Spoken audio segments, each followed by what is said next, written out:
Aha. What we decided to do for the interview today, is to come in here and first interview you guys. What is it that you want to see in collaboration tools? What are the things that matters for you? What are the things that are important for you when you're looking and evaluating these tools? Because we all know there's Hilo, HIFA, there's a number of other open source tools that are out there. There's a lot. Tokenized systems, there's untokenized systems, there's DAOs, there's so much. So today is an honest conversation to ask y'all first what's important to you. So it was really cool that Shine was open to this because we have a developer here that wants to basically have a town hall with all of you impact workers that are out there instead of just coming in and pitching a product. So, guys, today is a really cool opportunity. I ask you one thing though on the discipline side. Please don't just start throwing stuff out in chat and start going crazy on it. We do have questions that we've already put into the Google Sheet. I will share that in chat. Let's try to stay on board with those. And if you have follow-on questions, throw those in chat. Don't just start talking or raise your hand, and I'll weave those in and make sure that we get that feedback we need. So ultimately, guys, this is an interview for all of you. So I'm so glad you're here today. We're going to jump into this. So, Shyon, before we start on the interview questions and before we jump into that, typically what I do is I have the person who comes on just tell a little bit about themselves. So, if you could spend maybe just a little bit about 5 minutes or so on your journey and what got you up here today, and then I will share the sheet with everyone else, and then you guys will all know where we can follow on together. Okay? Go ahead, Shyon, please. Awesome. Hello, Sage. Again, thank you so much. This is honestly a big privilege for me, and I love working with people who are making the world a better place. And that's really kind of my origin story. Going back, I had the opportunity to really be very involved at the University of Maryland entrepreneurial kind of ecosystem, and learned a lot about how things work, not just at the founder level, but also higher up in the system, and was able to understand not just resource discovery but also what resource activation looked like. And so that really trained me from the founder side, how hard it is to find resources and what to do with them, but also on the university side and large organization side on how difficult it is to let people know that these resources exist. And so I learned a lot just kind of from both sides of this kind of equation. And from there, I kept on going down my entrepreneurial path, was able to help a couple nonprofits get started, a couple foundations in Africa, mostly around agriculture and entrepreneurship. And so through that, I was able to learn, okay, well, now I had a profound appreciation for the resources that we have here compared to resource availability that might be literally anywhere else in the world. And so I think the biggest thing that I've found is that there's a song that I think represents this very well, where it goes there's a little less conversation and a little more action, please, right? And I think that's what sometimes we're missing, right? Is we're missing action, we're missing conversations that lead to outcomes, we're missing the how question. We've identified the what in terms of kind of this entrepreneurial journey. We know the resources that we have available to us. We can Google it, we can do stuff like this. But where we're struggling, I think, today is being able to collaborate around why and how. So why am I passionate about what I do? How do I connect with people around that? And then how do I move into kind of the why space? And so that's really I'll keep it short. That's really why I'm here is I want to help people better align around why and work together around how. Great, Sean. Thank you so much for having you here today. Guys, in chat, I went ahead and gave a link to the speaker sheet. As new people come into the room, since they can't see the historical chat, I'm going to repaste it in there. I'm not doing it to spam y'all, I promise. I'm just making sure the information is there for those people who bounced back into the room. So, guys, we're going to follow this. And please, the format for today, answer in chat. Please respond in chat because we're going to be asking the whole group some questions on here. Good morning, Mr. Winslow. So as we're asking questions, throw your responses in chat. What Cheyenne and I will do is if we see certain questions or themes that are coming out of there, we might ask some of you guys to go off of mute for a little bit to discuss what that is. Please try to keep it concise. Otherwise, this whole hour is going to go by in a blink of an eye. So try to keep your answers concise if possible. And if you notice yourself sort of like pontificating and going down a rabbit hole, just try to back up a little bit. If I do one of these, it just means, try to maybe get to the point a little faster if you can. So we're going to jump in. So Cheyenne, first question for the team. Do you want me to ask these questions for the team and you can just sort of take notes and grok and put responses on this, or do you want to ask these questions to the sheet? Yeah, I love as much, I guess as much communication as we can have, probably the better, the more different angles we have on it. If you're Okay. open to that, I'm pretty okay with that. Yeah. Why not? Okay. So then, if I'm reading this right, then I'm going to ask the question. Then you can look in chat, comment, and pull people out if you want any further clarification on that. Is that correct? Let- Let's do it. All right, great. Guys, question number one. Give us a quick snapshot. What what's your community or organization and what does collaboration look like on a typical week for you? So guys, those of you who have organizations are out there, or if you have communities or you just have groups that are out there, how are you currently collaborating? How do you wrangle energy? How do you pull it together? Please, you guys can go ahead and put those in chat. And Shyon, floor is yours to go ahead and pull people out and talk or whatever else. And I'll move on to number two whenever you're ready, sir. Cool. Yep. So Zoom, Slack.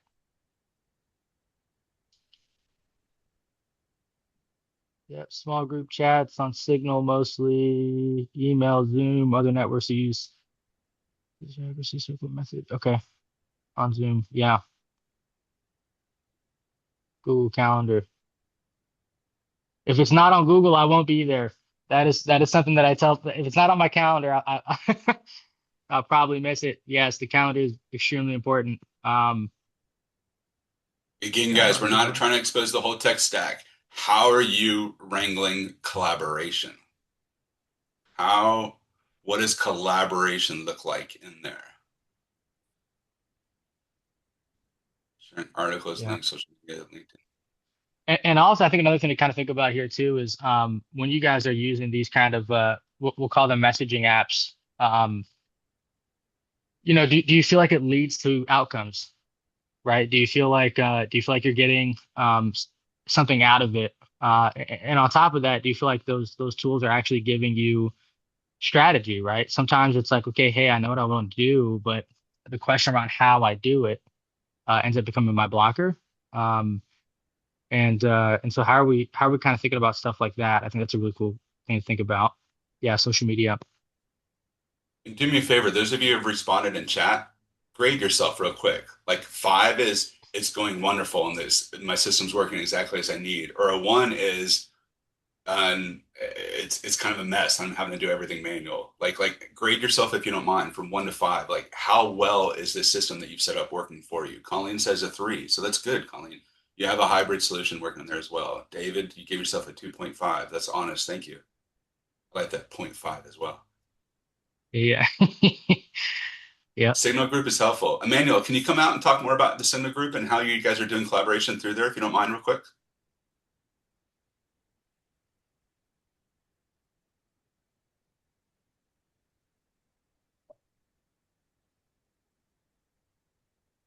Sorry, sorry. No worries.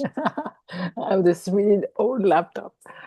Um, Mostly, I mean, actually, I have to tell you, we were excited to leave WhatsApp and move to Signal.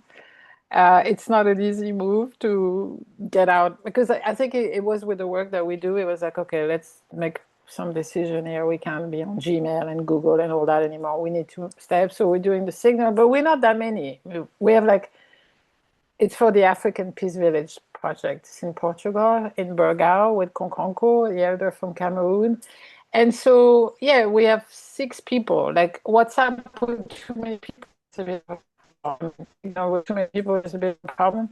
And then we have a smaller group who are more for like the core, like the fundraising core team. So it works, but I am a little bit of I coordinate the group, so I keep it more alive. So But I also what I'm share hearing other you say things. then is you have to have coordination level in order to really make it effective. Is that it? Oh, yeah, because I think there's so much going on, so much distraction that it could be easily forgetting. Like, how many group can you belong to, on your phone, and you'll be like, oh, enough of it. So you Got it. can't spam each other. But that's why I also send things that are not so much related to African business, but they are, like some good, like beautiful photos of a landscape or something. So the group is like not, just to keep it more interesting. I got it. But yeah, Got it. it Thank you works for fine. explaining. I mean, okay, you're welcome. No, that was good. That was good. Guys, is anyone using any collaboration tools like Circle or something where you can do like action items, where you can say, hey, this is the task we have to do, or OKRs, or as objectives and key responses? Are anyone using any of those type of tools for collaboration? If you are, throw it in chat, please. Asana is awesome. Used to use Asana and Basecamp. Wow, that's cool. Karen, you're not using those anymore. You said used to. What are you using now, Karen? Oh, nothing.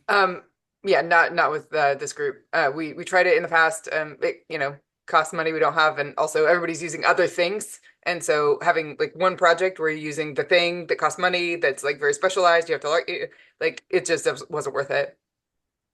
Yeah. And we have no budget for that group, so Okay. Theoretically, we use Monday, but for now, we right click. Okay. Wow, this is telling. Shyon, is this good? Do you want me to stop pressing on this one and move to the next question? No, yeah, this is actually great. Yeah, I'm hearing a lot of chatting apps. And I think the big takeaways are it's great for kind of social connection. It can get messy. It's very distracting. And it sounds like we're still using other tools. Yeah, Notion. And it sounds like we're using other tools to move from conversation into action. Is kind of the big thing Yeah. that I'm hearing. Or if you're using like just a communication tool, it's got to be a lot more manual with that, right? So, Yeah. Yep. Yep. okay, guys, next question then. When you think about the tools in the system you use to coordinate, what's the feeling that comes to mind? Are you feeling empowered, frustrated, overwhelmed? Tell us about the feelings that when you're using these systems to coordinate.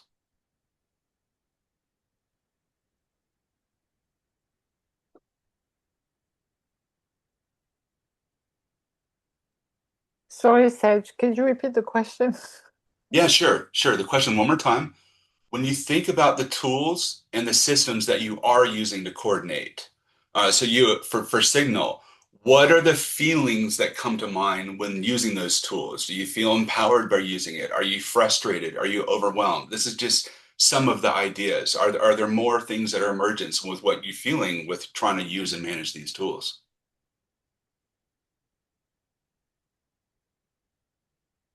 Unheard.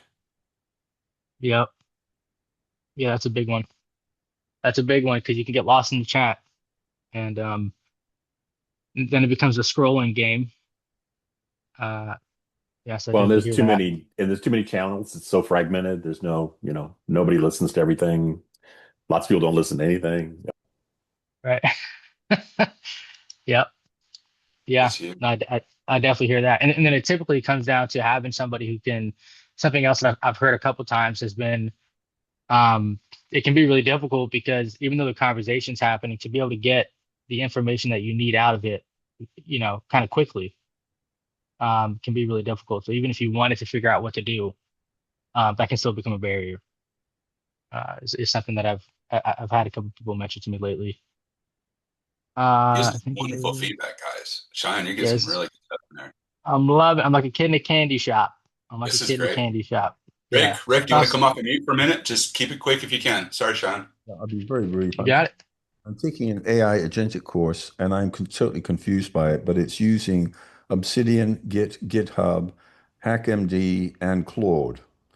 And it's fast. I can see the potential of using Claude as a collaborative tool, but integrating the systems, learning the language of vaults, yada yada, I feel like I'm learning a language from ground zero.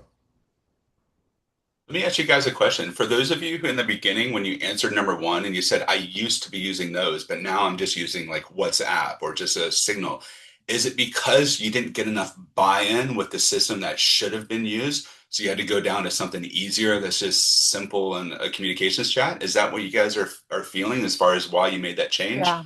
Because some of you said cost, but is it more than that? Was it just you weren't getting enough buy-in to even like make the financials work? Is that what you said, Emmanuel? Yes. No, I can answer actually my only time really with Slack with my Buddhist center. So it was, it was the Sangha, but it just got too much. Like it seems that Yeah. people, of course it's never going to beat a meeting. It'd be nice to be able to meet in person, right? So that was COVID. But I mean, with the African Peace Village, we're all around the world, right?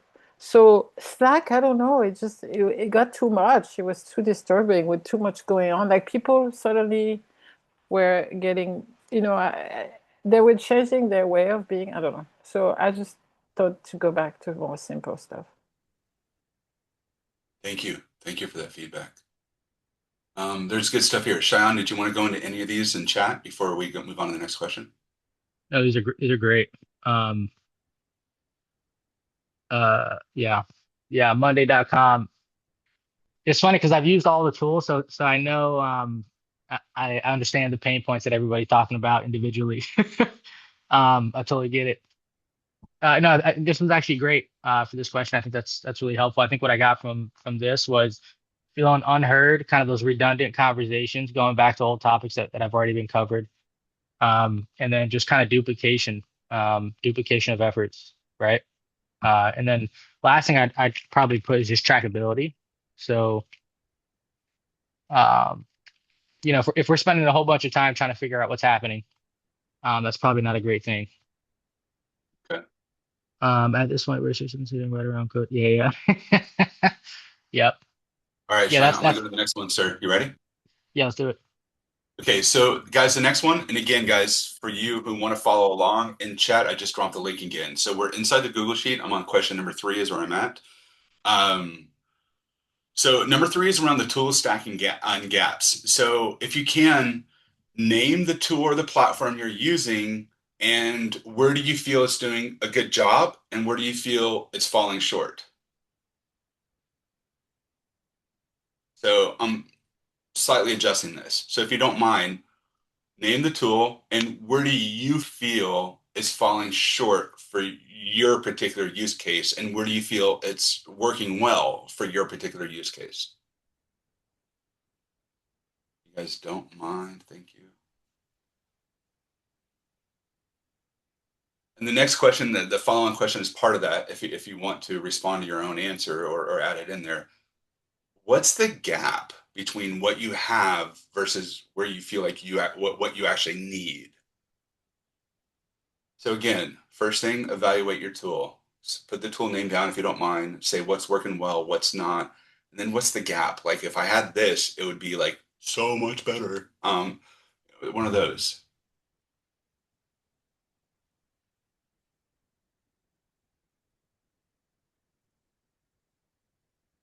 Yeah, execution, by the way, is what I'm building my. I'm actually going to turn you guys this way so I can see more of the chats here. Execution is what I'm building my brand around. So that's cool to see somebody say. Appreciate that one, Dr. Brian. Um,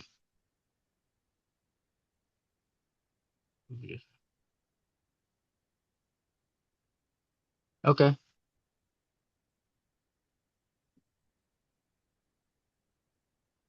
Yeah, nobody checks the Slack messages. Those big group chats. Once the number gets past 10, I think people check out. Which is such a hard one because every nonprofit that I talk to who's trying to be like that connective tissue to other nonprofits, they want their connections up in the hundreds and hundreds and hundreds when so much falls apart as soon as you get over a certain amount of people and you just can't maintain that. So it's very interesting to see these responses. Yeah. Yep. Yep. Okay, Yeah, and guys, one that's more time. Go ahead, Cheyenne, please. yeah, no, I mean I think a lot of what I'm hearing is that there's a lot of, if it's free, it's great because it's accessible, right? And that's a really big thing. And that's actually something that I think is tremendously important is right now impact work is there's a huge barrier around pricing. And especially if you're trying to build community around it and you have like a per seat model or something like that, it can kind of create a barrier to being able to actually implement something. So Yeah. I definitely hear that and I appreciate that kind of those Cheyenne, you want to take comments. Karen's last comment? You want to ask that for everyone else on the question? If you don't Uh, mind, guys, I think that'd be good feedback, right? Karen's last question would be interesting to know how many people. each of our projects is trying to coordinate. Yeah. So like, so yeah, can you help me understand that actually, Karen, a little bit more? Oh, just like what's the team size? You know, Yeah, if you guys can in chat, go ahead and put your team sizes. Like how many people are you trying to coordinate amongst this? Emmanuel, you said you had a whole bunch of different groups in different areas. So let's say what's your team size? And if you don't mind, say whether they're centrally located or decentralized, if you don't mind too, because that is really Yep. important to know whether I'm trying to do local coordinated teams or decentralized across different bioregions, which is so dang tough.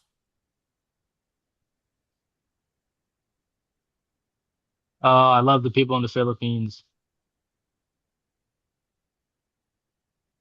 24 people, half in the Philippines, more than 1,400 people across the planet. Yep.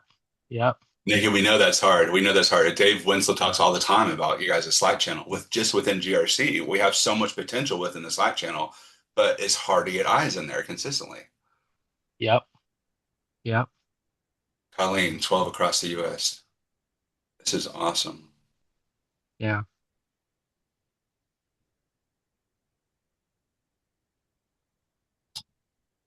All right, Sean, you ready for me to get the next one?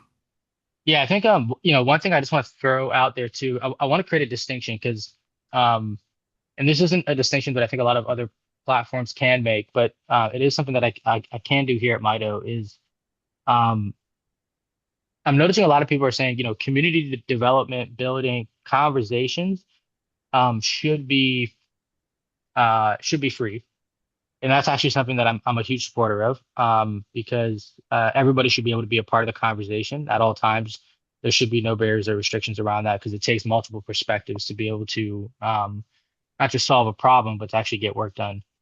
And so that's something that I do appreciate that I'm hearing in here. Another thing that I just wanted to ask or kind of throw out there is, do you guys see a difference between, hey, we want to be able to grow community slash we have, we might have 100+ people in this overall community, but 20 people are really the ones who are in here doing work on a day-to-day basis. And therefore, those 20 people, they really need to be able to have a space inside of a workspace where we can collaborate really efficiently. Is that something that sounds kind of in the ballpark of what you guys are saying, or is that still disconnected from the pain point? Can you repeat, Shyon? Sorry. Can you repeat the question? Sorry. Yeah. No, it's okay. So I think sometimes there's some teams can have really big organizations. It's really far reaching. The conversation is really big. It involves a lot of people.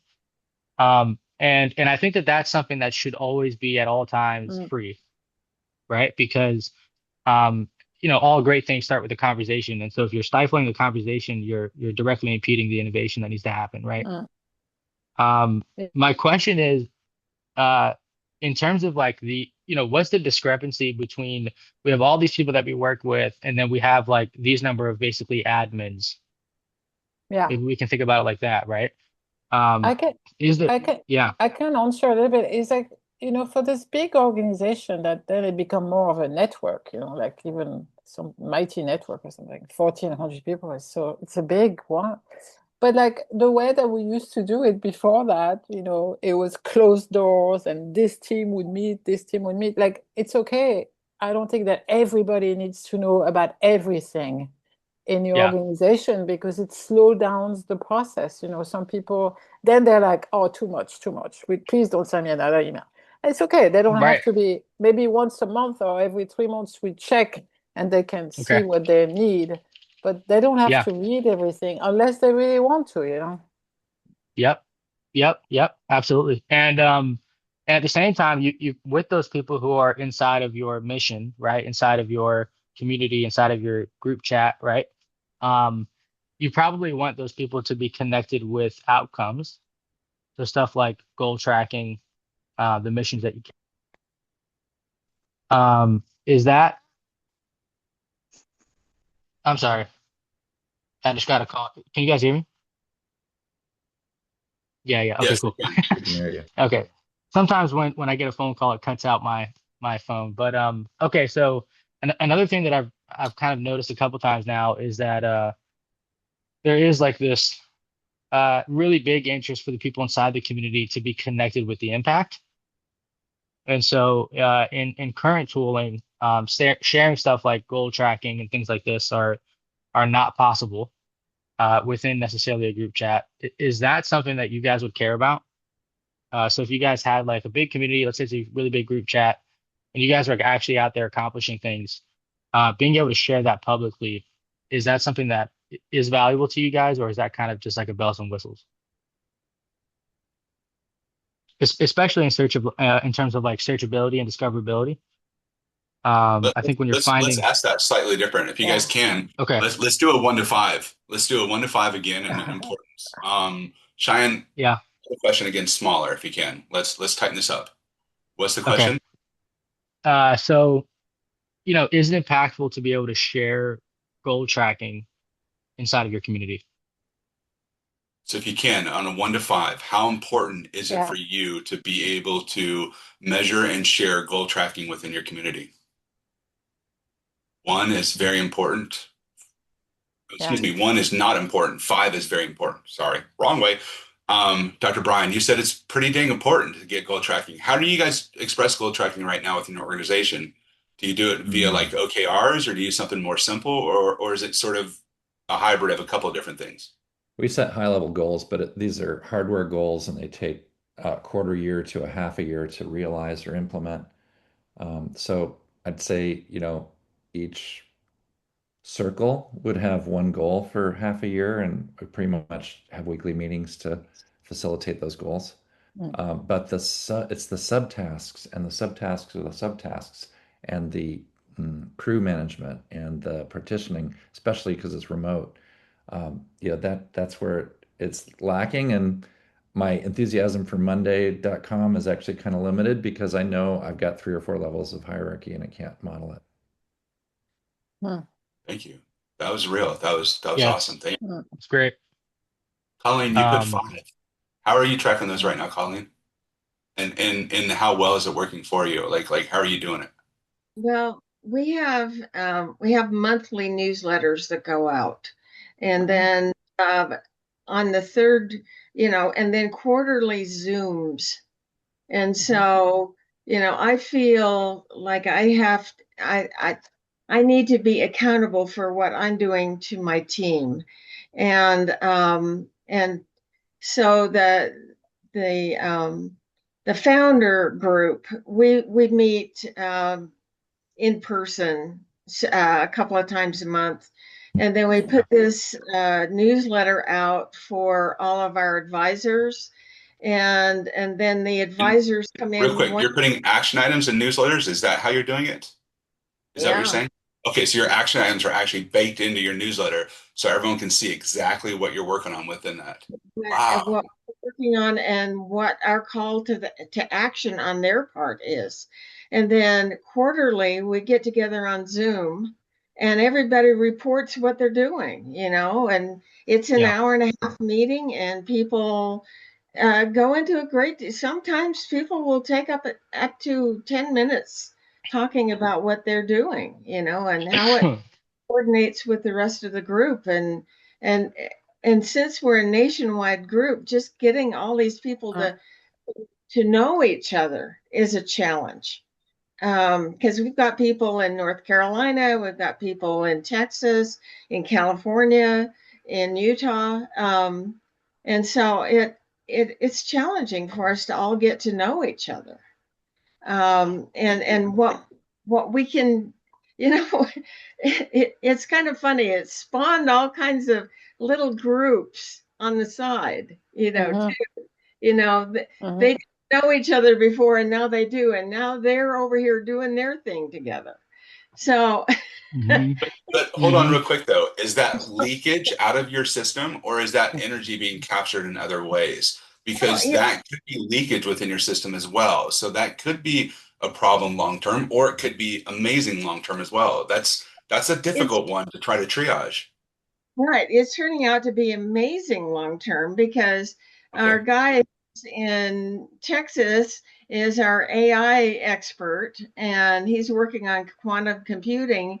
And the doctor that we have on our team is in North Carolina, and she is putting together all kinds of things that coordinate because she's got a lot of connections in Washington, D.C. and whatever.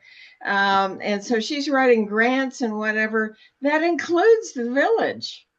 And so Redford Village now is getting pushed forward as a home for all this technology, which is interesting. That's awesome.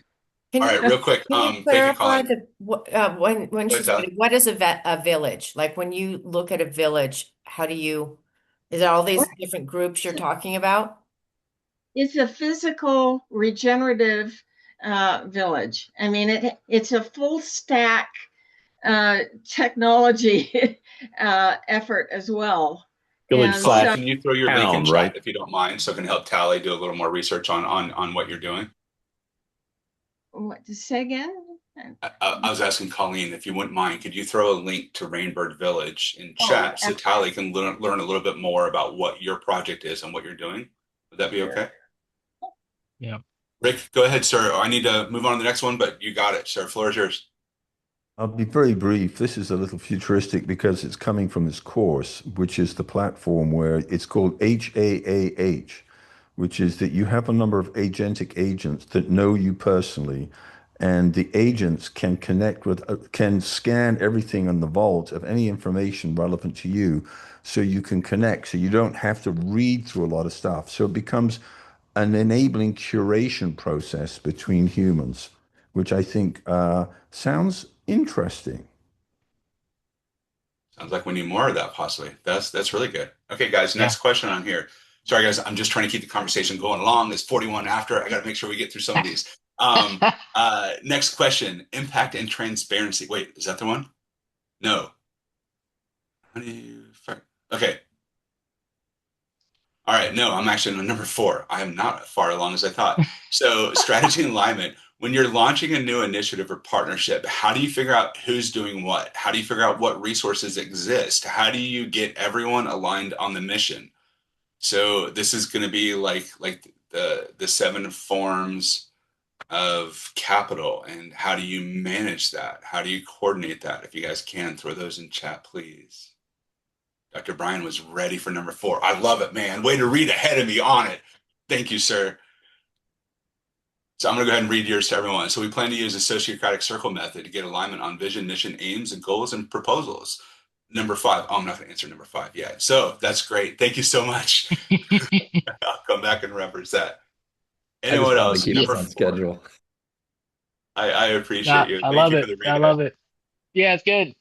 Yeah, I think this is a great approach, by the way.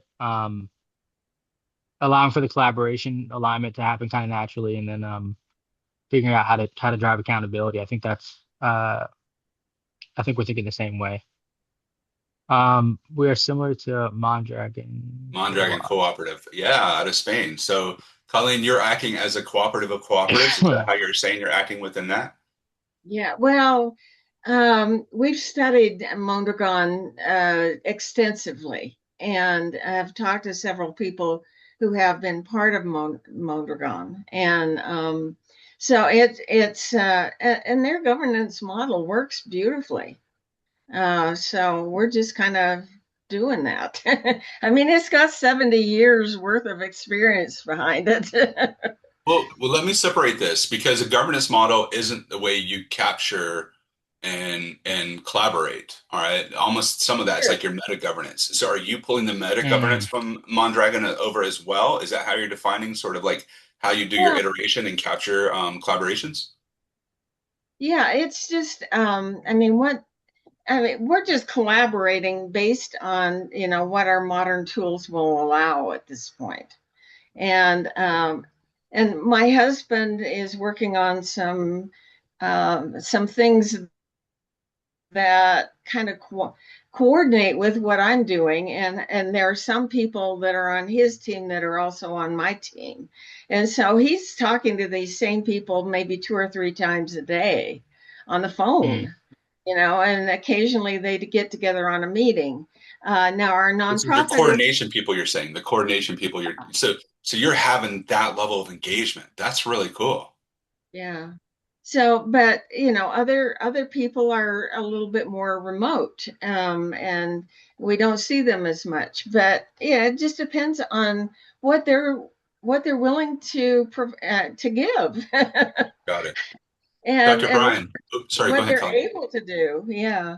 Yeah. So Yeah, I think there'd be a great opportunity, maybe even within this regeneration, that we interview Colleen and learn about what she's learned about Mondragon, which I think is a huge opportunity for large scalable co-ops. Colleen, we need a follow-up. It sounds like we need a follow-up Yeah. interview coming in the works soon. Maybe we'll look at a couple different topics. We'll let GRC pick which topics is important to them as well. So, guys, I'm going to move on to the next question. Please throw your answer number 4 in chat still. If you're still working on it, please put that answer in chat. That's really, really good information for us to be able to grok later. Next question, number 5, is impact and transparency. How do you currently track and share the impact of your work? Is it easy for collaborators and stakeholders to see what you're accomplishing and where you're headed?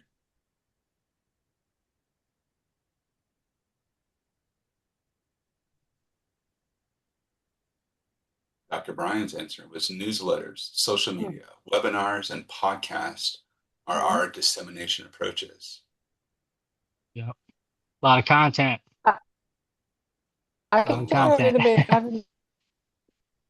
I've noticed too that actually, a lot of people are interested in learning from us. Like, let's say if my work is mostly weaving, like Yep. connecting dots and projects and using my entrepreneurial background, a lot of people are not there yet, not able to do that. So to be transparent and invite people who can loosely connected just to see the process, I think almost as if we are going to build a course or something where people want to know and can join, so at the same time we're raising a little money for the project. So more transparent, because I think people want to know how we're making impact happen.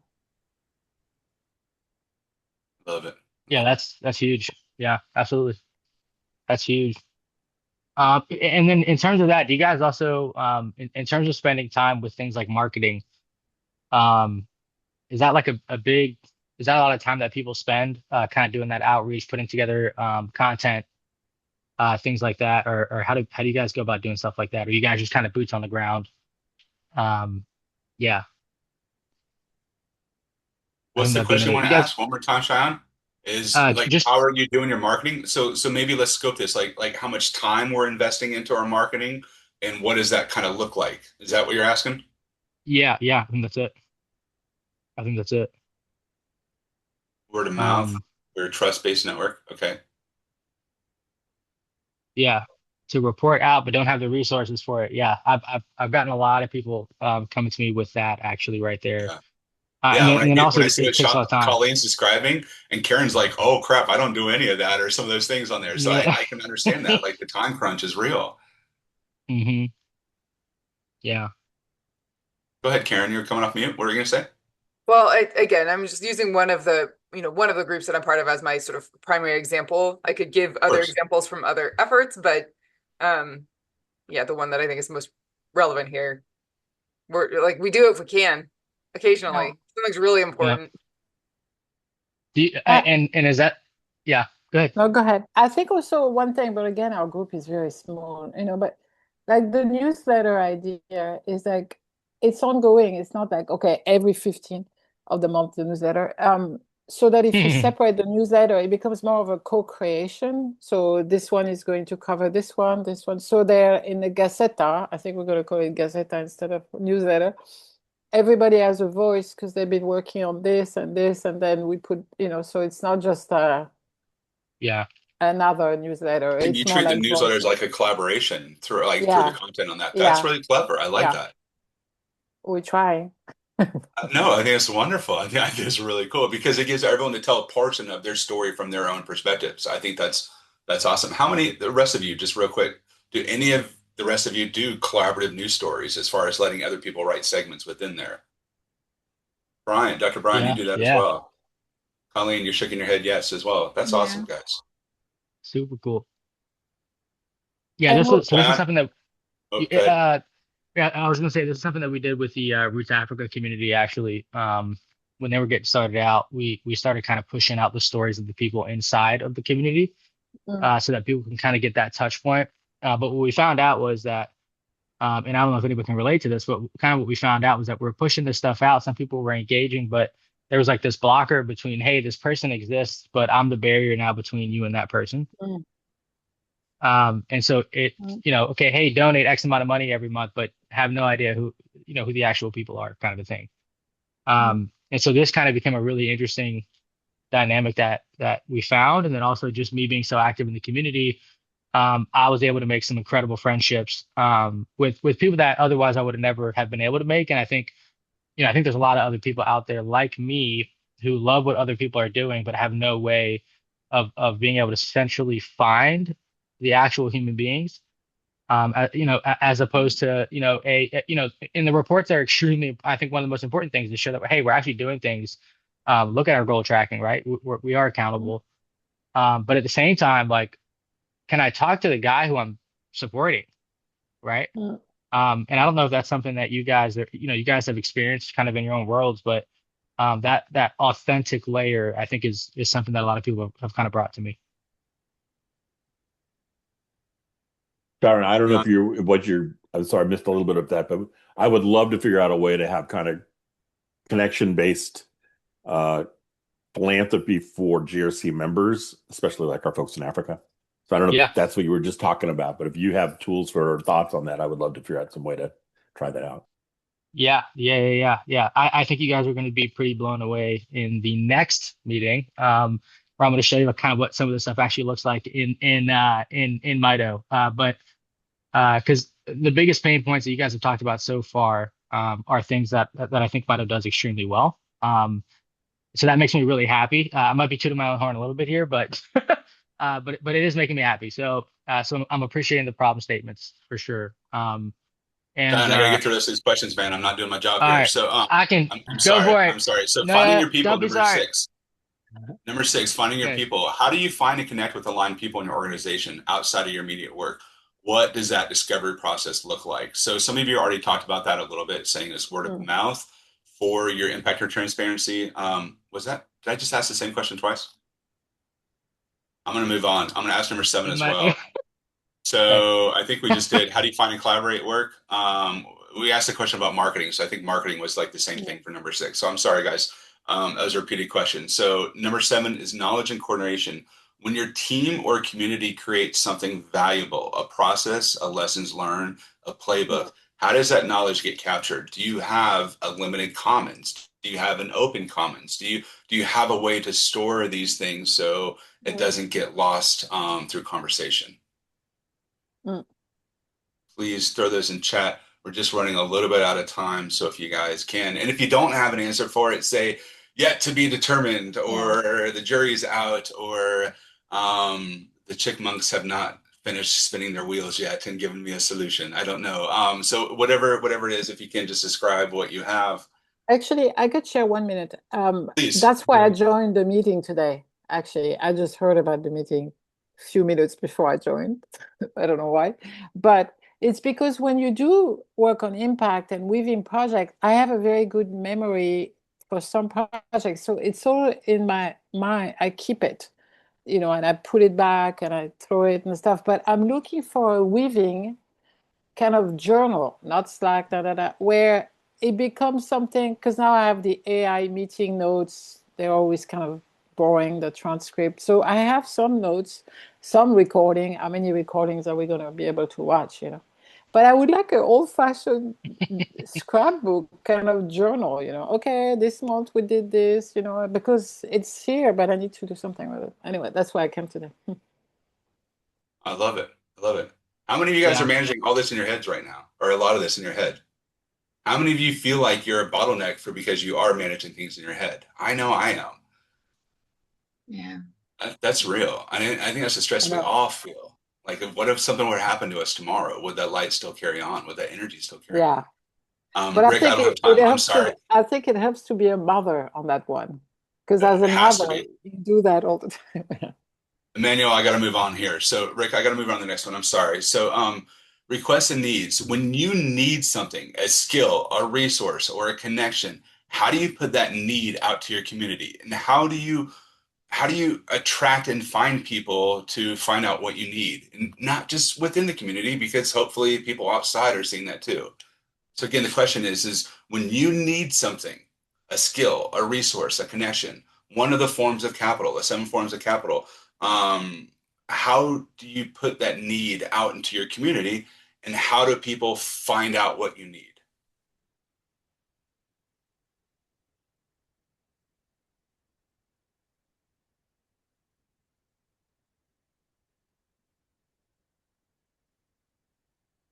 Slack and newsletter, the Yep. post-growth offers and needs workshops. I like the needs workshops. I think that's really cool.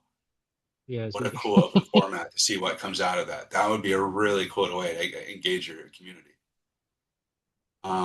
Random posts on LinkedIn and job descriptions we send.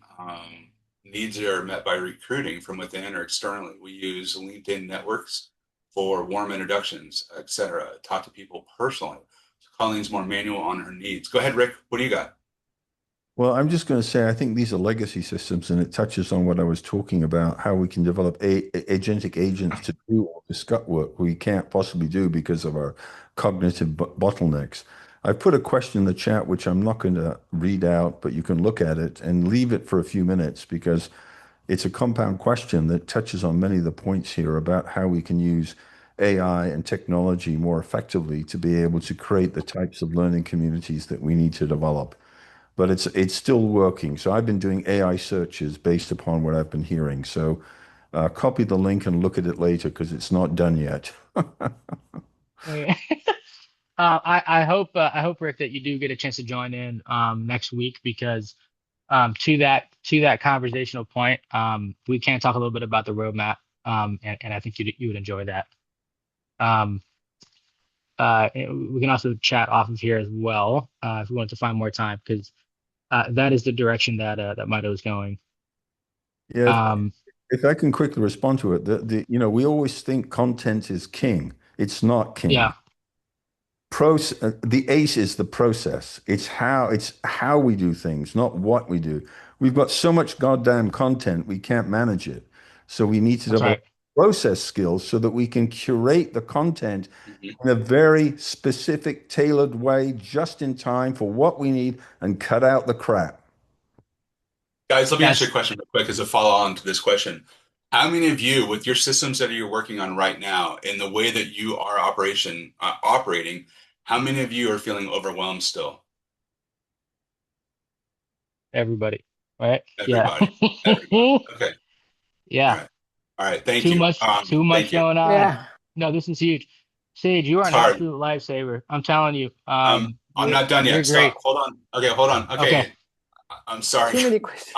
No. Go, Hold go, on. go. You got Okay, this. if you could design, last 2 questions, if you could design the perfect system for how your community could work together, not just task management, but the whole experience of collaboration, I don't want you to answer about the whole system. I want you to answer about what's your top priority that you feel that a system should be able to do for you specifically, and each person in here. If you would have a system of the future that can do what you need, what would that top priority look like for you? Everyone just treat everyone else. We would know what each other is responsible for. Love it. Feeling tucking in context Mm. promises, key information, how to. Yes, yes. More engagement for members. Okay, this is all good stuff. Thank you, thank you, thank you. All right, one last question, guys. I'm trying to finish up on time. I'm trying to hold everyone to the hour. What's the one thing you wish someone would just build already to make community collaboration easier?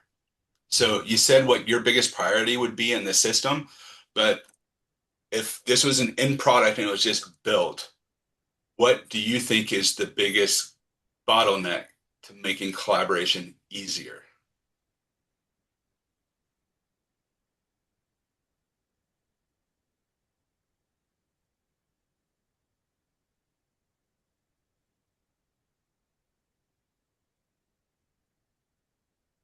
This is good stuff. This is so good. Dr. Brian, I love everything that you send, my friend.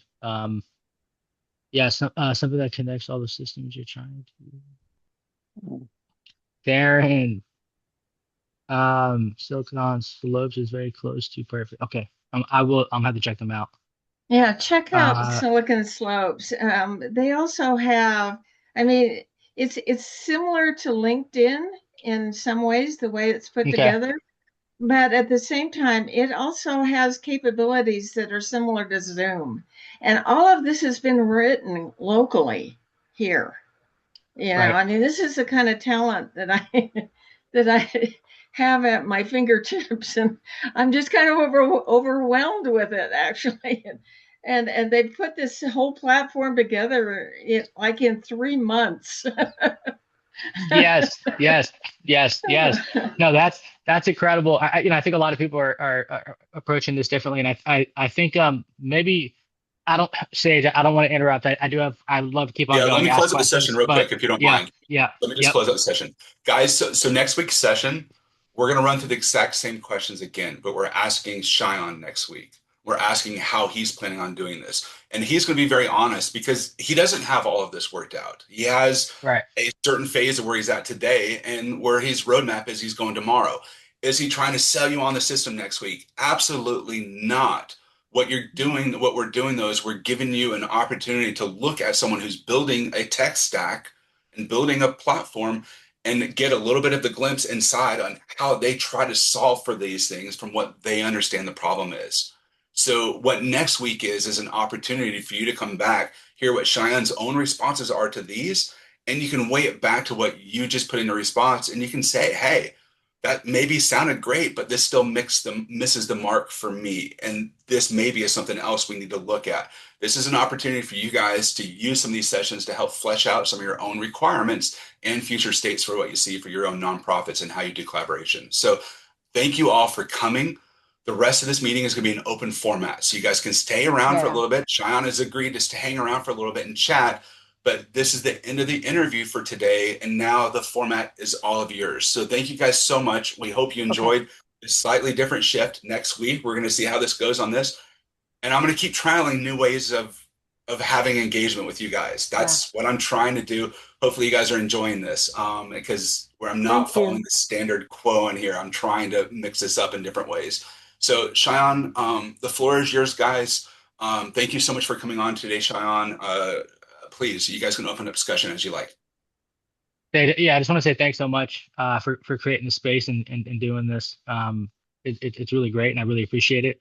You probably got to run. I don't want to hold you back, but yeah, I just want to say from the bottom of my heart, I really appreciate it, and it's been an honest pleasure to get to know everybody in here, and I look forward to continuing this.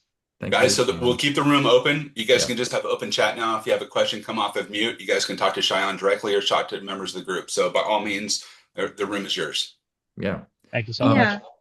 Yeah. Can I use it for a couple of seconds here just to complain?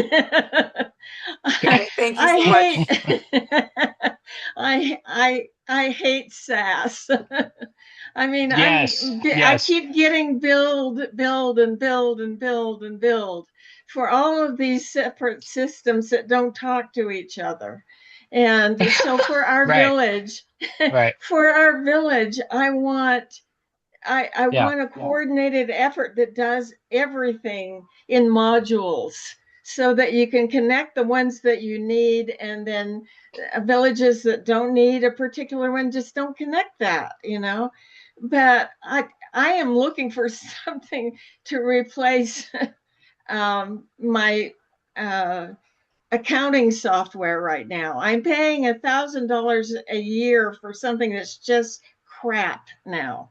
It used to be an excellent system. It was a wonderful system when I was paying $15 a year for it. It's yep, horrible now that I'm paying $1,000 a year for it. yep, So, yep, yep. and so I'm really wanting, and now that we have AI available to us, and it helps in the programming and debugging and all of that kind of stuff. It seems like it's now possible for us to do away with all of that. We live in a very unique world right now, Colleen. And I think the definition of SaaS as we know it, I think is beginning to be eroded in the context that it was that it was before, right? And so I think there's a lot of other people out there like you, and I don't think you're the only one who's tired of paying for 17 different tools and not knowing why they're using all of them, and then having to learn how to use each one of them, and then figure out how to connect them. And that old model is being replaced right now, and I'm very excited for it. And MCPs are one of the God's gifts to humanity. I really do believe because it allows for that seamless transfer of information with intelligence, right? So being able to understand how to actually pull information, leverage it, and use it. Um, so I think this is a really cool kind of conversation that you're talking about right now, and I really appreciate what you're saying because these are huge problems that people are facing, and beyond that, it's actually a barrier to innovation, right? What you're talking about right now is there's three really big things that I think I've heard everybody say is it's really difficult to organically grow a community. It's really difficult to keep track of that community and know how to leverage that community, coordinate that community. And number three, David, it was a pleasure meeting you, my friend. Yeah. And then number three is, it's extremely difficult to move from, hey, we have this community is really passionate, we know what we want to do, to sharing that with the world. And so, yes, I agree. We should do less time. We should spend less time doing things that are redundant and painful, and spend more time connecting with people. So, I definitely appreciate your feedback there. Yeah. Yeah. Brian, I think you had Dr. Brian. Yeah. Right. So we've got some tech in development that's coming along pretty quickly that is clear we're going to be able to get to billion token context and trillion token context. The big question in my mind right now is how do we garden those memories? In other words, if you've got conflicting context, you're going to get slop. And so, is there a RAG system? Is there something in context where we can actually garden those organizational memories and actually achieve, resolve these conflicts? Because I think that's the key to actually having a historic record that could be a persistent context for any organization. Yeah. So if you've seen So anything on that, let me know.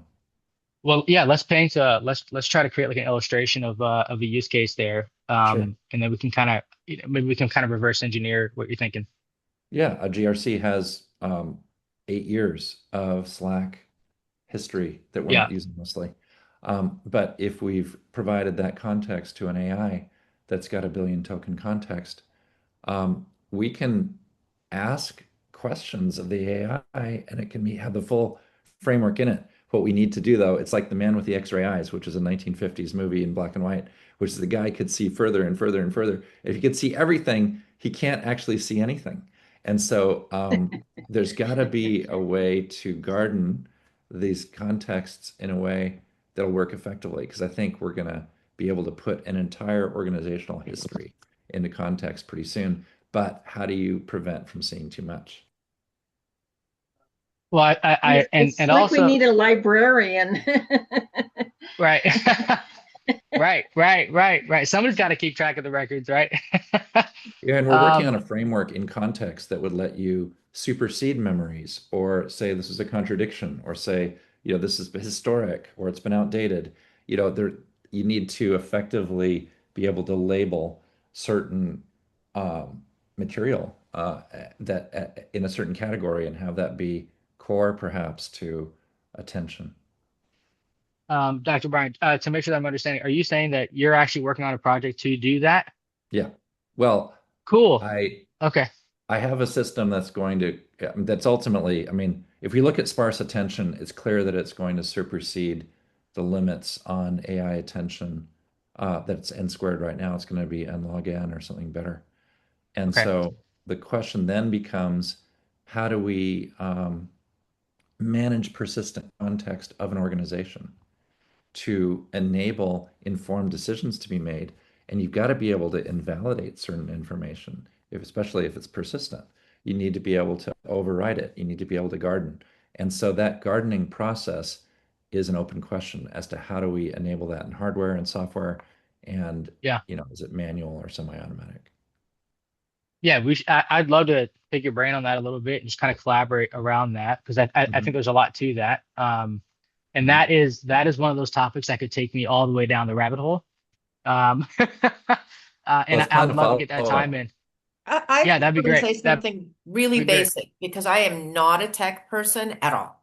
So Okay. what happens with like everyday people, your kid or your whoever, average American Yeah. or average global people, say we all have an interest in the dolphin pod, right? So there's say 10 projects worldwide that are working on let's Yeah. help dolphins or a coral. Coral's my big one. Yeah. So Yeah. then I'm an average kid and I want to just contribute a dolphin picture. I just want to like say, hey, here's my picture of a dolphin. Or I'm an older person and I'm bored as hell. I'm sitting in my house and I maybe have a little money, maybe I have a lot of money, or maybe I'm just on a pension, but I'm super lonely. See, to me, once y'all have your technology platforms going, how does it Yeah. reach the 8 billion or say even 2 billion people that really feel like the world is deeply in trouble, but there's nothing I can do about it. So I'm just going to go live my life as I best I can and hope my children have a future. And that's where I've been thinking for 5 years or more. Yeah. Because I Yeah. I think that's how do you and it's not about building a huge community. It's just how do I plug into the one thing I'm super passionate about that is apolitical, that's not polarized, where I don't have to yap around my opinion and hear everyone's sadness and everyone's anger and everyone's, all Yeah. the bad stuff. I just want to plug into a feel Yeah. good thing and give you my dolphin picture. And the way I thought about it is you have a platform that Yeah. basically has like a stream so that it's like I just put on my Right. good music for dolphins today and I get to listen to music or see images. So it's more in the arts than it is an intellectual conversation. Yeah. And that's important to me. I mean, I love Brian's work. Like, I'm super passionate. I just want to go save the dolphins and save the world and save the coral and feed people and make money. Yeah. And Yeah. and so that is my primary for a layperson question. Y'all go get your great systems and you create a library of systems and your systems start interacting through AI or whatever. And then you make those Yeah. personal contacts and then your average person just wants Yeah. to do something fun. I'm not That's right. intellectual. Maybe I've got, paycheck to paycheck. Where do I fit in? That's enough said. Tally, you are talking about a really cool problem. Um, the entrepreneurial journey. If I were ever to write a book in my life, it would be about this. Because in the past, the entrepreneurial journey has been money oriented, investor heavy. Meet these KPIs, or I'm kicking you out. I'm going to hire somebody else. I've worked in service the entirety of my life, right? From bringing Best Buddies to my high school, to starting Rotary International at my high school, to bringing the academic decathlon, to starting trout in the classroom in my middle school. I've done a lot, right? And I've always been a service to other people. And the one thing I felt separated from everybody else on was, um, I'm not trying to do what's cool. I'm trying to do what's meaningful. And we live in a world right now where it's like everybody's trying to do what's cool because what's cool is easily accessible and available, right? And so I think the big barrier here is really interesting, and I really came to understand this when I was actually doing work in Africa, right? And to today, I've done a tremendous amount of work in Africa, and as of very recently, that's really it's getting ready to actually kind of skyrocket. And the one thing that I'll share with you, because what you're talking about is so true, is I was working with somebody. He was working in a waste management facility in Uganda, and his name is Martin. And I'm 5'6", so I'm not very tall. I'm not a tall guy. He's about 6'5", right? Right. So pretty much the opposite of me. He's ginormous, but also like me, very positive, very high energy, very excited. He's really looking to see the world become a better place. And we're sitting in a call one day. I'm helping him get his business set up online. And at the time, it was a very little startup. We were trying to figure out what he was doing. And he said something that actually changed my life. So we're sitting on a call just like this, and he goes, Shyon, he goes, can I ask you something? He goes, do you watch soccer? I said, yeah, sometimes I used to watch it more, but I don't watch it as much anymore. And he goes, who's your favorite player? Or who's your favorite team? And I was probably like FC Barcelona or, Bayern Munich, right? Something like that. And and then he said, he goes, my favorite player is Messi. I love Messi. I could watch Messi all day, every day. And what I love about it is I can watch Messi on my phone. I can watch him on the TV. I can watch him on my computer. I can always find Messi content. But he goes, what breaks my heart? He goes, nobody will ever be able to see the great work that we're doing here in Africa. And it just kind of hit me in a way that nothing ever hit me before in my life, right? Because I realized there's actually a huge problem. And it's that there's great people doing great things all over the world, and they're doing it in the shadow, right? Right. They're You doing it in the just dark. plug them into pictures. I mean, you have a streaming thing of happy kids making their planting their stuff with their chant from their particular tribe. I Yeah, mean, there's got to be a way with modern technology. And I know this is it's just for lay people. It's like make those happy pods of happy topics where people can just tune in for their 2 minutes, right? Because, my kid would rather TikTok, but hey, look at this. And in places of great yeah, difficulty, like Africa versus a place where my kid has full access to everything, hold on, I'm yeah. boiling something and the water's run out. But yeah, I'll be back. Okay. No. Okay. Rick, how you doing up there? I'm doing fine, thank you. Dovetailing on what Tally was saying a little bit, but maybe from a different perspective is, and it feeds into your story that the celebrity fame thing gets infinite exposure, too much exposure, and the people who are doing some really neat work on the ground never get seen. And to me, that's a function of our media system. And while the media system is changing, I like Substack, but I have some problems with it because of the subscription model. I mean, I put my stuff up there for free. If people want to give me a cup of coffee per week, if they want to comment, that's fine. But I think one of the things that we need to do is to create exponential learning opportunities about how people cannot, it's just not about meaning, it's about purpose, it's about virtues, it's about philosophy. And one thing we're living in, and we're living in a marketing culture of indoctrination, and we need to liberate ourselves, liberate our Yeah, sovereignties through emancipatory learning. And that's what we have to yeah, scale up so that it's aligned towards a common future, which I call C5FA, which is create a fair, free, flourishing future for all. And interesting enough, I discovered something that I should have known about before, and I didn't, which is this is something that Anthony Upwood brought up last week or the week before, which is the UN the UN flourishing goals to replace the sustainable development goals. And I've always had a yeah, problem with that. So if you're not focusing on not just human flourishing, but planetary flourishing, we're yeah, cooked. And until we start changing, until we start yeah, having a vision that we can say, hey, we got to go in this direction, otherwise we're toast. And we got to do it yep, soon because the urgency is already on us and we're paying the consequences in spades, except we're not paying enough attention to the downside because denial is a beautiful thing. Anyway, that's my yeah. rant at the end of the talk, and we can have a conversation some other time too. All Well, a right. No, final thing you're on that, a final thing on that. I watch tons of stuff on TV, and all of a sudden we've got all these natural critters like your beavers and your whatever they are. I mean, they're keystone species, and they've implemented them, and two, three, four, since 2018, entire ecosystems are mm, changing. So you're talking about flourishing, Rick, and those are good news stories that aren't dealing with humans because humans have our subjectivity. Non-humans are just cool, and they take it. So again, it's not dealing with the cultural issues you're talking about, but it is teaching a change in mindset, change in values, meaning, purpose, virtue, because everyone has their pets. I yeah, mean, I don't know how many, probably billions of dollars we're spending on our pets. So, that might be one avenue into what you're talking about that gets the attention of the average person. We need average people's attention. Not, I mean, yes, I don't mean it that way. I mean commercially driven yes, consumerism yes. culture and the super rich people they might be they might be difficult to convert at this point in time.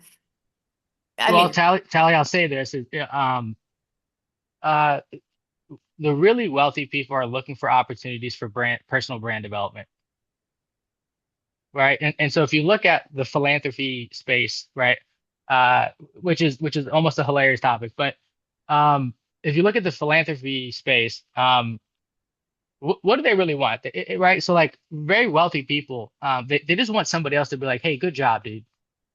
Right? Right. I So saw how that do you you hook did him up that. with Brian? He can go save the world with kelp. And this is what I wanted to do in January when I graduated. I'm like, I'm going to go see people that manage family office Yeah. money. But then there's all these layers. How do you know Brian's trustworthy? Why doesn't Brian get money from massive places that are already established that have the friggin' tax credit? So they're all just built into the Yeah. current ecosystem of the way money works. So glad to hear it. I've been looking at that. I want to help with that. And I'm glad to hear it. That's great. Well, Well, and what you, I, yeah. yeah.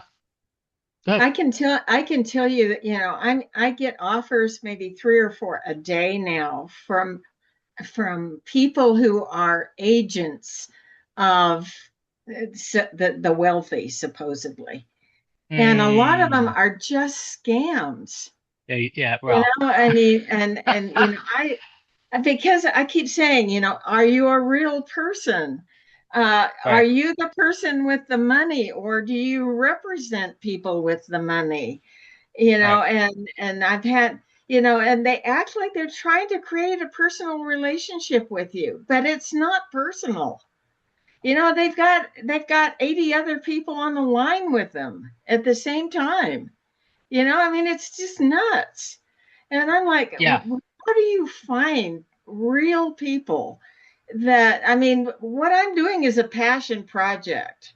That's the only thing that I have. I mean, it's not going to make you a huge amount of money, and maybe 8% per year.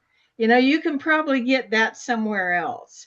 But if you care about the future of our generations, if you care about clean air and clean water and real food, then you're going to want to contribute to what I'm doing. Yeah. And Yeah. it's really hard right now. uh, I had no idea. Everybody told me you need a nonprofit, well, I have one, and now it's more confusing than ever.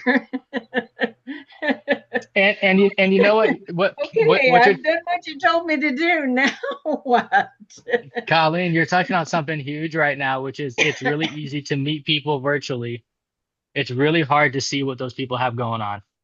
Yeah. Right? That's what you're telling me right now. You're saying, and I do this all the time, right? Like I meet people from all over the world all the time, and constantly I'm meeting people, and they say this, they say that, they do this, they do that, but I have no way of knowing, right? I can go look at your LinkedIn post, and you might put up there, hey, I'm working. This is my company that I work for, but what are you doing? Well, How do I to give see you it, touch it, and feel it, right? How do we make it human, right? And right. these are Well, real to give you challenges. Yeah. an example, this gentleman is like making friendly with, I represent family offices and wealthy people, Yeah. and so Yeah. on. But I want to know who you are first, and what they do, and they basically are saying things like, can you give me some material to work with, a pitch Yeah. deck, blah, blah, blah, blah, blah. Well, I said, well, on our website, we have an 8-minute video. Go watch it. Well, and so, I'm in control of my website, so I can Right. see who's watching it, And so Right. somebody in South Africa is all of a sudden looking into the video in my website. And I'm like, Yeah. where the heck Well, are hang you? on. Yeah. Your company's in California. Right. You say you're in Michigan, and somebody is watching my video from South Africa. What Yeah. gives? I said, Yeah. I can't have a personal relationship with a network. Can't do it. I need Yeah. a real person. And What and I'm and by doing the way, is difficult. It requires real people. and to that point, the other half of this is like maybe if we had the right system in place, maybe we wouldn't have to go put together all these different deliverables, right? Because if we had the right system, maybe we could just share that naturally. Well, and you need to know the Amen. decision makers. The reality is, when I went to my guy who actually does all the tax planning for family offices, Mhm. he said, I'm not your guy. You need to go to the financial advisors. So I went Mm. there. And so, yes, there may just be whole categories of people like all of us that are in that world that are really looking for this, but there's a disconnect, because it is ultimately I agree. personal, particularly when it comes down to Yeah. investing, your family's future in a way that he told me, my lawyer, that these people have trusts planned out for 1,000 years in the future. So, interesting information. Yeah. Yeah. Tell Yeah. we've Yeah. got Dr. Brown. yeah, we have I wanted to follow up with Tally that we've got an opportunity next week as part of San Francisco Climate Week. There's a convening of a whole bunch of family offices as part of Climate Week, and they're all kind of, wondering what should they do and what should they fund in terms of climate regeneration. And so it's interesting to compare notes on Mm. what are the key things that are needed for family offices to get to yes. We've got, a few yeses and dozens of nos over 20 years, 10 to 20 years. And so be interested, Tally, in your thoughts and experience in engaging family offices and what you've learned so far. Okay, I will I'll reach out to you because I haven't learned a lot, but I've got lawyers who will give me names of people who have all the family office contacts. Mhm. And yeah, sorry I walked away to make my coffee. No, it's fine. It's relevant this Oh, week. he's brilliant. Next week, She'll we're find the going to connections. meet with the family offices. Go ahead. And I have a couple other folks that might be really cool to kind of bring into this space. That I'm kind of working with through like local incubators, and then also just a couple other connections. I know we talked about clean food, water, and air, and then also just kind of working with kelp, which ironically is my two of my closest kind of working partners today. Um, that's exactly what they focus on individually. So long story short, just to kind of give you guys the cliff notes on it. I don't know, Dr. Brown, have you ever heard of an algal turf scrubber system? Algal church scrubber. Algal turf scrubber. So Yeah, basically, turf scrubbing is huge. We want to implement it next month in Queensland.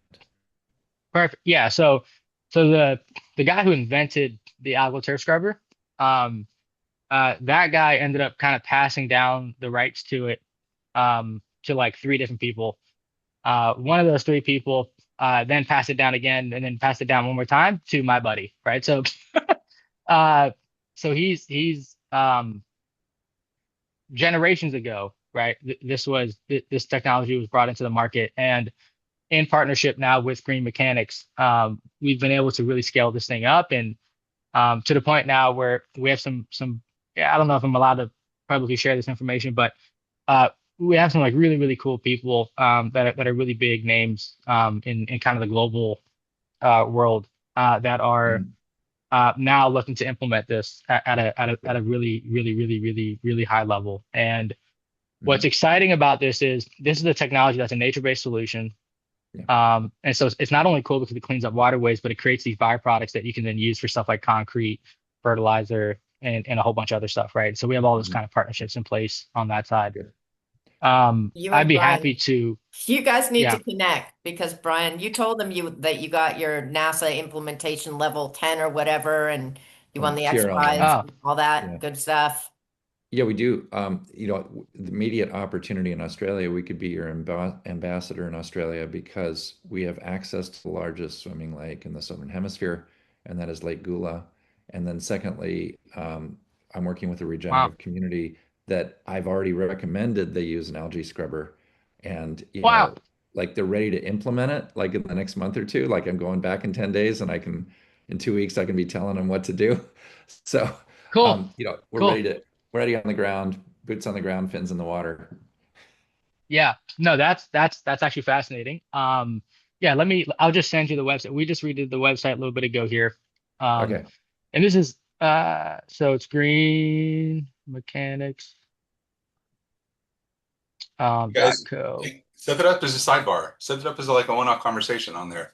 So you guys Oh, can Sure. go into it more and see if you can invite okay. your That'd be great. friend in there or whatever else. This is Yeah. cool. Yeah, this is it's so funny. I keep on wanting to make Mito references, but I'm not going to because this is a discovery. So I was gonna say join Mito. I can just do it really quickly.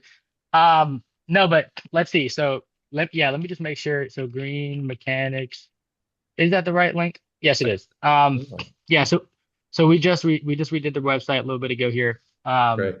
To kind of give you an idea of what we're doing. Yeah. And it's really him, and I'm we'll call me support side / network. Nice. Is kind of how I'm helping him do That's a great. lot of different things. The ATS systems is a really big part of what we do, but yeah, so that's something to check out. The other thing is, I know Colleen, you mentioned clean water, air, and food. The other guy who actually Larry introduced me to, ironically, and we had no idea that we'd be doing what we're doing today together. But kind of just through discovery, realized that I think this guy has the technology to save the world, and I really actually do mean that. So he basically was into building power plants and really large energy infrastructure, right? So he was mostly all the big power plants in California and Florida. He was kind of like the lead engineer, right, for those installations. So for the past 50 years, he's been doing this not only in America but all over the world, right? And in the process, he always had a future vision of being able to drive impact back to the people, making this a net zero impact installation. Isn't the Oh wait, sorry. That's for Colleen. I'm just basically saying that, Okay. yeah, that so she doesn't get bored because she's listening really carefully here. Yeah. Okay. Yeah, Yes, yeah. yes. So anyway, Guy's got all of he's impact the world. Now he's got back on track. He's now Yeah. got all his money. He's ready to go. He's got the patents and Yeah. So he's got like over 20 patents to basically create high energy output systems at net zero environmental impact, right? Which for anybody who's in that kind of a space would know that that's he's the only person actually on the planet that could do it, right? And so really fascinating story. But the other cool thing about this is he's going away from being the engineer on other people's sites to being the owner operator. And so our conversation was really cool because I have a lot of connections with kind of World Bank UN networks. And so I've recently gotten him connected with the Pan Africa Unity Summit, who's a really, really, really good friend of mine. And so now we're talking about like what actually like a African wide installation could look like, right? So it's like a really cool things are kind of happening. He's got 30 MOUs in from different countries, some of them in Africa, East Asia, and majority kind of in those two places. But I think the cool thing around it is like he's actually building a DAO. So for those of you guys who know about kind of the crypto space, his whole thing is like, hey, let's go change the world building energy infrastructure, and actually get people paid back by going sustainable, right? Which is a fascinating business model. And as you can imagine, he's been met with a lot of resistance because some of the other folks are kind of looking at this like, wait a minute, this guy's about to just change the entire way that money moves in this industry, right? And so we just had a breakthrough call yesterday, which for him was really great. But what I'm kind of getting at is I love that people are doing stuff like this, right? And I love being able to leverage my network to bring people in and have really cool conversations. And what sucks for me is I've been brought in as like a strategic partner in a couple different incubators and stuff like that. And what I've noticed is people inside of the spaces have no idea what each other are working on. correct. You need a directory or AI coordinated way of getting people in touch.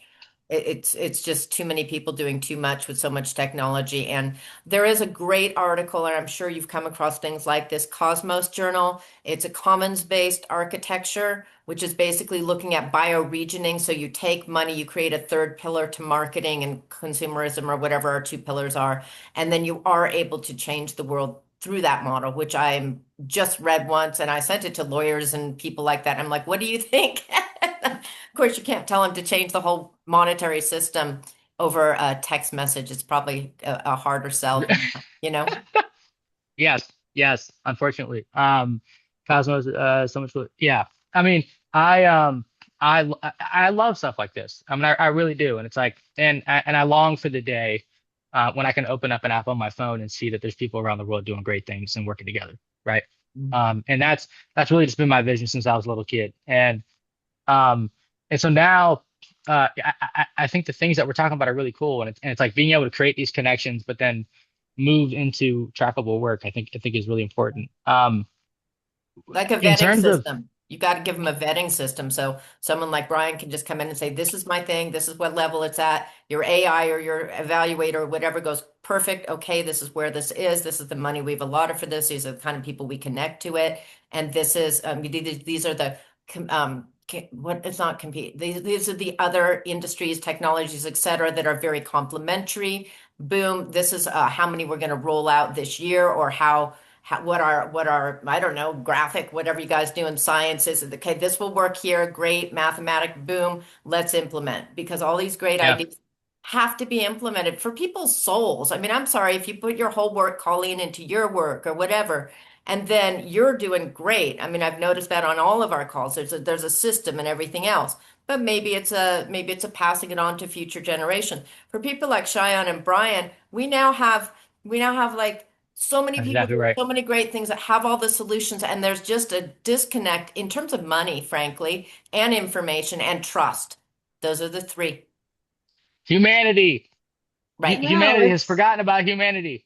It's Yeah. the weirdest thing I've ever seen in my life. It's like, how do we forget about each other? Yeah.